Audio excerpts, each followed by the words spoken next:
Ninth class की science में chapter number 9 हम कर रहे हैं, force and laws of motion. Force and laws of motion, इसमें हमने पीछे फोर्स के बारे में डिस्कस किया था और टाइप्स ऑफ फोर्स के बारे में डिस्कस किया था, बैलेंस फोर्स और अनबैलेंस्ड फोर्स। नेक्स्ट हम कर रहे हैं Galileo observation. Galileo observation,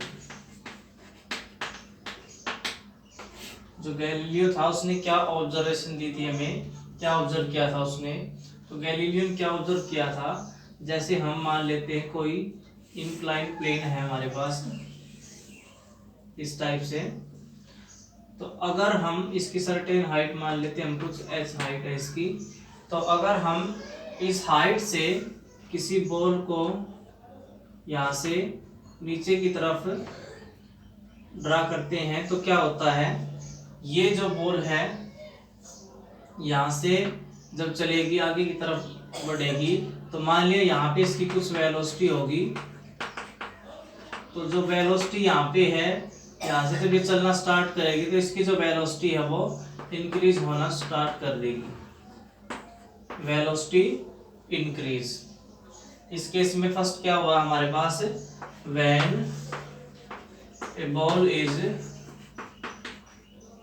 is placed at certain height of any inclined plane,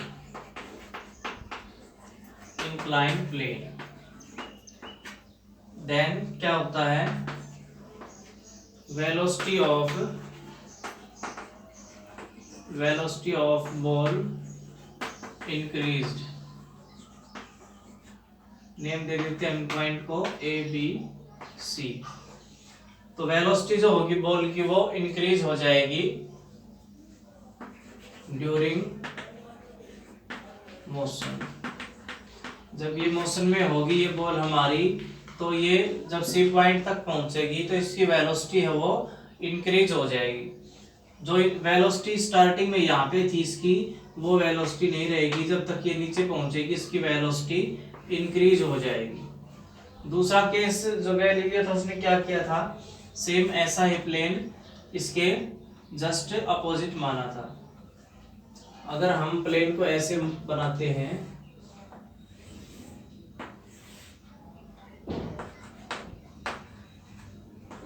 तो अगर हम यहां से बॉल को ऊपर की तरफ चढ़ाएंगे ऐसे, तो ये क्या करेगी, इसकी जो वेलोसिटी है वो डिक्रीज हो जाएगी।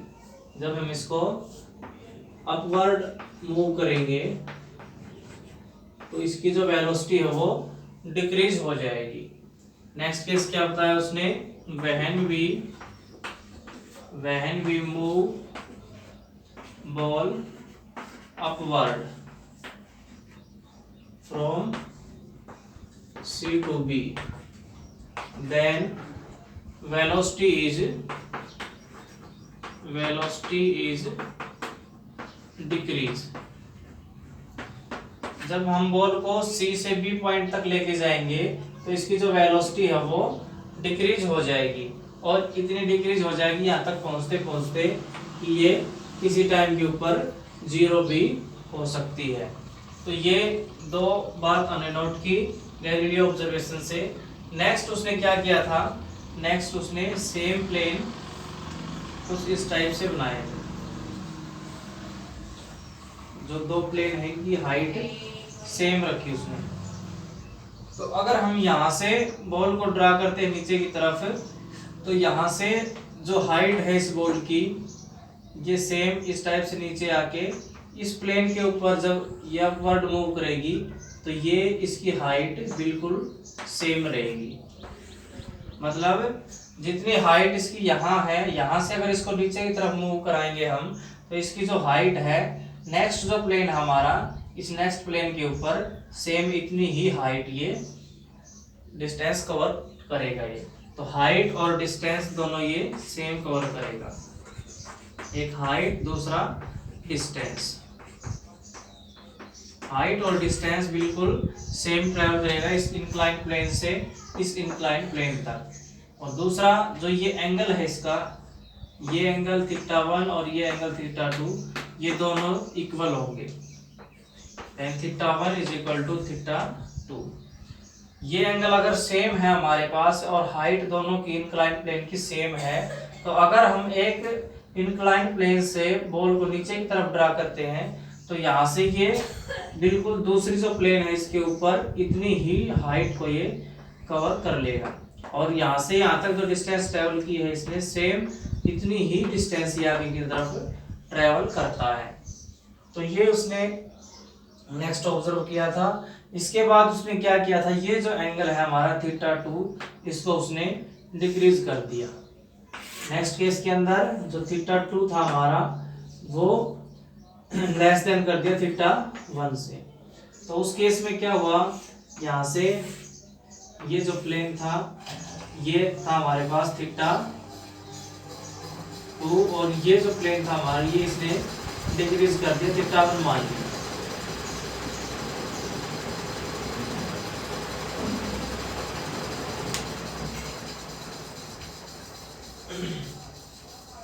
यहाँ से इसने θ2 को θ1 से ग्रेटर देन ले लिया। तो ग्रेटर देन ले लिया तो उस केस में क्या देखा, यहाँ से जो बॉल है हमारी यहाँ से नीचे की तरफ जब मूव करेगी तो ये इस केस में हाइट तो सेम कवर कर लेगी यहाँ से, बट जो डिस्टेंस है वो डिस्टेंस ये ज्यादा ट्रेवल करेगी as compare to this plane. इस प्लेन इंक्लाइन प्लेन से ये प्लेन इस प्लेन के ऊपर ज्यादा डिस्टेंस ये ट्रेवल करेगा। फिर उसने जो θ1 था उसको और रिड्यूस कर दिया इस टाइप से। तो उसने देखा इस केस में भी ये जो बॉल थी इसने डिस्टेंस ज्यादा ट्रेवल की। फिर उसने इसको ओवरकम कर दिया, बिल्कुल जीरो कर दिया। बिल्कुल जीरो जब इसने कर दिया तो यहाँ से ये जो बॉल हमने नीचे की तरफ ड्रा की थी ये बॉल बहुत ज़्यादा डिस्टेंस ट्रेवल करती है। ये कब डिस्टेंस ज़्यादा ट्रेवल करती है, जब जो बॉल है हमारी उसके बीच में और प्लेन के बीच में कोई फ्रिक्शन नहीं होगा। मीन्स जो प्लेन है हमारा वो फ्रिक्शन लेस होगा, उसके अंदर फ्रिक्शन अगर नहीं होगा तो वो जो बॉल है हमारी वो ज़्यादा डिस्टेंस ट्रेवल करेगी as compare to this plane. तो इसका मतलब क्या रिजल्ट निकाला उसने, इसका मतलब ये रिजल्ट निकाला कि अगर कोई अनबैलेंस फोर्स इसके ऊपर एक्ट नहीं कर रहा है बॉल के ऊपर, देन ये जो बॉल हमारी कंटिन्यूसली मूव करती रहेगी। अगर इसके ऊपर अगर फ्रिक्शनल फोर्स लगता है तो देन ये बॉल है वो स्टॉप हो जाएगी। बट अगर कोई अनबैलेंस फोर्स इसके ऊपर काम नहीं कर रहा है तो ये कंटिन्यूसली मूव करती रहेगी। तो ये ऑब्जर्व किया था गैलीलियो ने। इसके बाद नेक्स्ट आया हमारे पास न्यूटन फर्स्ट लॉ। इन ऑब्जर्वेशन के बेसिस के ऊपर नेक्स्ट हमारे पास न्यूटन फर्स्ट लॉ। न्यूटन ने क्या लॉ दिया था हमें, first law,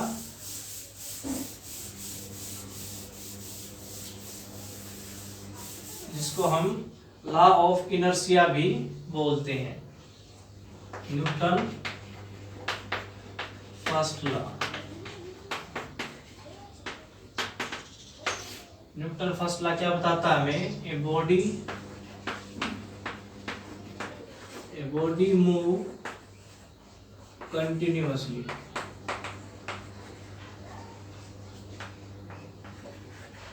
A body move continuously if no external force is applied on it. No external force is applied on it. एक बॉडी है वो कंटिन्यूअसली मूव करती रहेगी अगर उसके ऊपर हमने कोई एक्सटर्नल फोर्स अप्लाई नहीं किया। दूसरा जो बॉडी है वो कंटिन्यूअसली एट रेस्ट रहेगी। A body is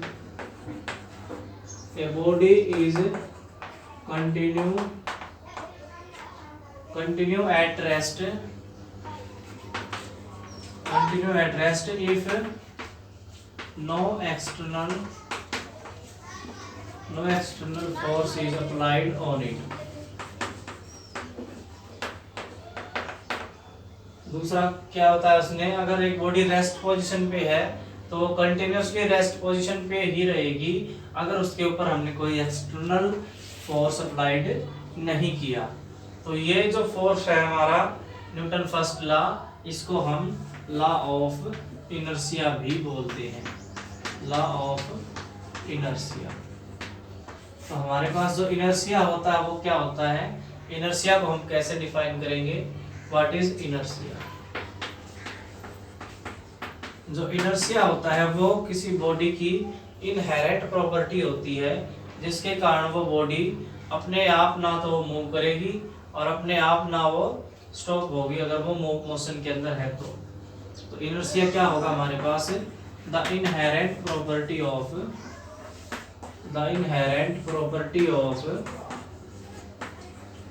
a body by virtue of which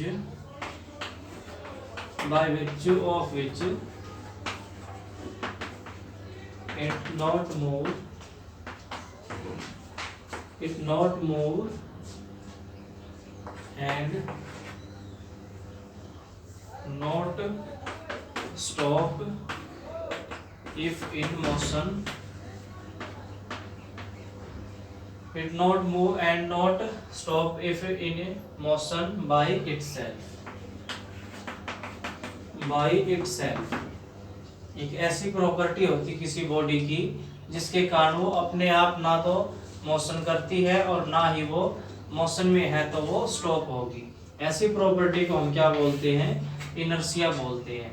तो ये जो न्यूटन फर्स्ट लॉ है ये किसको, कौन सा लॉ बोलते हैं हम, लॉ ऑफ इनर्शिया। मतलब अपने आप ना तो कोई बॉडी स्टॉप होगी अगर मोशन में है तो, और ना ही रेस्ट पोजीशन पे है तो वो मोशन में होगी। तो न्यूटन को जो फर्स्ट लॉ था हमारा वो क्या बताता है, कि बॉडी मूव कंटिन्यूसली, एक बॉडी हो कंटिन्यूसली मूव करती रहेगी अगर उसके ऊपर कोई फोर्स नहीं लगता है तो। दूसरा एक बॉडी है वो कंटिन्यूसली रेस्ट पोजीशन पे रहेगी अगर उसके ऊपर कोई एक्सटर्नल फोर्स नहीं लगता है तो। और जो इनर्शिया की डेफिनेशन है वो क्या बताती है, वो भी हमें यही बताती है। इसलिए हम जो न्यूटन का फर्स्ट लॉ है उसको क्या मानते हैं, लॉ ऑफ इनर्शिया। तो इनर्शिया है वो कितने टाइप का हो सकता है, 3 टाइप का इनर्शिया होता है हमारे पास। इनर्शिया ऑफ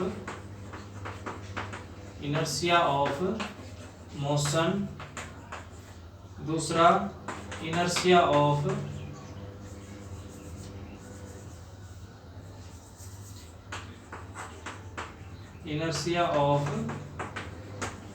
रेस्ट, और थर्ड होगा हमारे पास इनर्शिया ऑफ डायरेक्शन।